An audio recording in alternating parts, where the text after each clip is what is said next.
we're back once again with Inward Bound for Mindful Living. Mr. Surya, I think we left off the last segment at a very crucial and important point, something that is very close to heart for myself, which is how do you regiment yourself to have this very formal, very specific time every day in order to practice mindfulness, in order to be aware. This is the same thing if you're trying to regiment yourself for anything, for that matter. So you answered the question. It's difficult, I know. So. Yeah. First is, are you seriously interested in making some benefit from it? You know, that's the first thing. You have to ask yourself. You have to ask yourself. Because if it is just interested, then you will do and not do and things like that.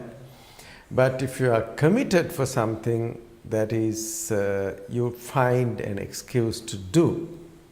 If you are not committed, you find excuses not to do. So the best thing is, tell yourself, I want to try this for some time and see whether this is true. Right. You know, everybody is talking about it every year. Hundreds of research articles are being written on the benefit of mindfulness, and everybody says this has been practiced for thousands of years, and you know, and people are saying you can improve your memory, you can improve your beauty, and all these things are being said about mindfulness, so it's worth trying. Yes. And so you must give yourself good reasons why you want to try. And then find a time slot that is not so difficult to allocate. Say supposing you are someone who goes to work by public transport or by you are not driving but somebody else is driving. You're driven. You are driven basically. So that's a good time slot. And if you want people not to speak with you, you can put your earphones and don't listen to anything. Yeah. Or open a book and you know, make it look a very serious book so that nobody will see. Actually, there's now new trend of putting very funny book covers. Yes, yes. So you can put one of those covers so nobody want to disturb you, and you are doing what you want to do. That's another good spot to find few minutes. And at home, if you want to practice, you can find a quiet place or a quiet time. Because initially this quietness is conducive. Right, yeah. But once you start practicing, then you know where the quietness is. Yeah. It is inside you. Okay. So then you, irrespective of where you are, you can practice.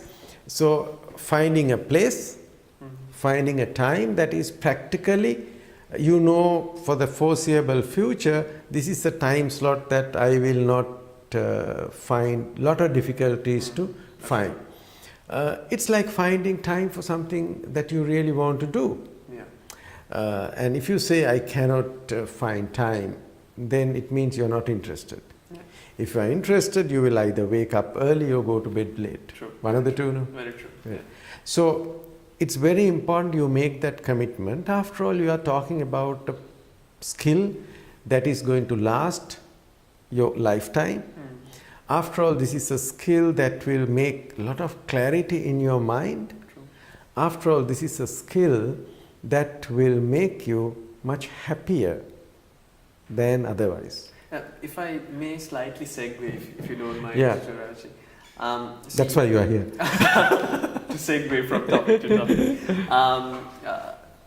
See, for example, if we take someone who wants to get fit, Yeah. let's say who wants to build their body and to look a certain way, they know that the effort and the time that has to be put into that, either going to gym or exercising. But the rationale, the reasoning behind that, sometimes for people it's that they want to be fit, but sometimes it might be that they have seen some person that they feel looks good and gets admiration by others, and they want to achieve the same thing. Okay. So it's a very superficial thing in that context. If there are people watching this program, it's because they are interested in mindfulness and they have been reading about it or have heard someone talk about it. But there's a vast majority that does not necessarily see outlook in the same sense as someone looking good or someone being fit. So where there is no such superficial way of showing, okay, this is mindfulness, how do you think that you can proliferate it? How do you think one person can be attracted or sort of motivated to pursue mindfulness? What's the motivation behind it? Okay, that's a very, very good question. Whether you can see from outside, he's a mindfulness person and he's not a person. But a gym person, you can tell. You can tell, yeah. First person who needs, who feels, say supposing you start walking. Who is the first person who feels that you're walking? Except your home people will know that you are not home and you're at the gym. Yeah. But when you start walking, you yourself feel good. Yeah. So when you start practicing, the first person who will feel that there's a difference is you yourself. Okay? So once you feel good, then you don't need anybody else telling you. There are a lot of things people do, not necessarily because others admire you. Like people do a lot of things because they like it. True. Actually, this is a question somebody asked in the recent discussion program. How do I know that I am progressing? So the best advice I can give is, number one, don't have any expectations. Because if you have expectations, it means you have some pre-gone conclusion to say, this is how it will be. Right, yeah. Because in everything else, it is like that.